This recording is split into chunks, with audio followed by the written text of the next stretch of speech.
Səbail rayon polis idarəsi 41-ci polis bölməsinin əməkdaşlarının həyata keçirdikləri əməliyyat zamanı 32 yaşlı Ülvi Rüstəmli narkotiklərin qanunsuz dövriyyəsində şübhəli bilindiyi üçün saxlanılır. Onun üzərindən 4 kiloqram marihuana, heroin, tiryək və 100 ədəd güclü təsir edici xassəyə malik tramadol həbə aşkarlanıb.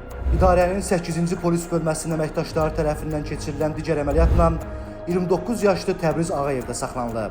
Ondan 8 kiloqram marihuana aşkarlanaraq qanunsuz dövriyyədən çıxarılıb. Saxlanılan hər iki şəxs ifadəsində narkotikləri sosial şəbəkədə tanış olduqları, şəxsiyyətləri istintaqla araşdırılan İran vətəndaşlarından aldıqlarını və maddi qazanc müqabilində əvvəlcədən təyin olunmuş yerlərdən götürüb ayrı-ayrı ünvanlara çatdırmağı planlaşdırdıqlarını bildiriblər. İran vətəndaşı olan Salihdən külli miqdarda narkotik, patrik, kakos, nəşə, dərman götürürəm. Faktlarla bağlı araşdırma aparılır.